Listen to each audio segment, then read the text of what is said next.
guys, welcome back to another video. I'm going to be giving you guys another retro review today in the form of Luke Skywalker on Tatooine. Specifically, this one is Luke Skywalker with blaster shield helmet and lightsaber. And I guess they acknowledged that they didn't do great with the likeness on the original super buff Luke, because this says with all new likeness, which is funny because he still doesn't look at all like Mark Hamill, so I think that's really funny. This is the Power of the Force 2 line, so we have the kind of green, yellow, black, whatever you want to call it, packaging with the Darth Vader helmet in the corner. Very nostalgic for a lot of people that were around in the 90s. I was around, I just wasn't collecting Star Wars. Freeze frame action slide, which is always nice to get, so you can replay all of your favorite Star Wars scenes. And then on the back we get a nice little cardboard cutout, which is probably very important for those of you who played with the figures at the time. I like that they include that. It gives the packaging some use, so you don't just necessarily have to throw it away. It also looks like it works as like a filing system because of this tab up here, so you can pull out each character, learn a little bit about them. It's got the whole wave on the back with some highlighted figures here, and then it looks like a couple of creature packs, but very cool nonetheless. Again, package is in great condition. It looks really, really nice.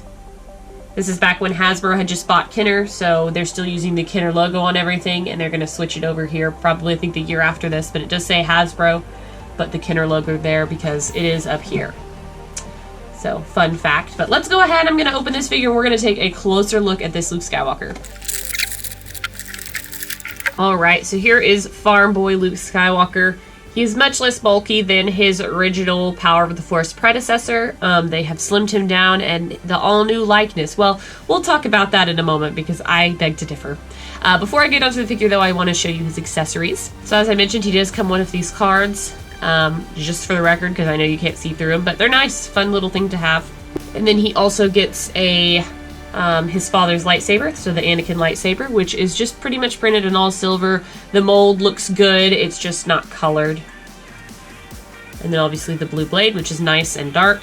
And then he gets his training helmet, which looks really nice. I think it does look a little bit darker than it does appear in the movie, and it's not as accurate, but at least it's something, so you do have that so that you can see specifically which Luke you're playing with. This is Millennium Falcon Luke, I guess, not Tatooine Luke, if we're going to get specific. So taking a look at the figure itself, it's pretty plain and simple for Luke's outfit that we see during A New Hope, but the likeness doesn't really match Mark Hamill's at all. I guess it was worse for the original Power of the Force Luke, and that they corrected it to the best of their abilities. I mean, it's not horrible, but it definitely doesn't look like him. He looks a little wigged out, to be honest, and they got his blue eyes, but it's not very human-like. He looks, I don't know, a little odd.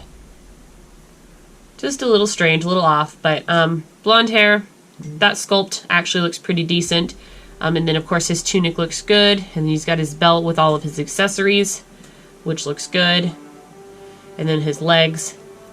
Again, the narrow version of him I think works well, it just doesn't match because I'm pretty sure that the Power of the Force Leia that I have is bulkier than this Luke, so it's gonna look super odd because she's so manly looking and then he looks kind of normal sized, so there might be some discrepancies there. But in terms of articulation, his neck does go side to side, his arms go up and down. This one is at a slight angle, which is meant to probably hold his lightsaber with a more realistic look, and then his legs do go side to side. So he can hold his lightsaber from what it looks like. That's what you get. Again, he looks a little bewildered in the face, like, what am I doing? You can also, I think, have him hold it through this hand, but it's just going to look a lot more awkward because it sticks straight out. But yes, you can do both if you want to. And then he does, of course, have his helmet. Let's see how well that fits over his head really nicely, and then it obviously covers his face. But it looks really good. A nice specific scene to Luke Skywalker. So I know they make 10,000 different variations of Luke, but if you want to get one from every single scene, I think you just about can nowadays. So that's kind of nice if you're into that thing, but a nice figure. The likeness doesn't match super well, and the articulation is pretty, I mean, it was standard for the day, but this is not a bad figure. I don't have the original buff Luke from A New Hope, I just have the Dagobah version, and I really like him. He was my first ever Luke Skywalker figure, but yeah, not bad. Not a bad one at all. I like him. So, anyways, guys, let me know what you think about this Luke Skywalker in the comments below. And as always, thank you so much for watching. And until next time, I will see you guys later. Bye.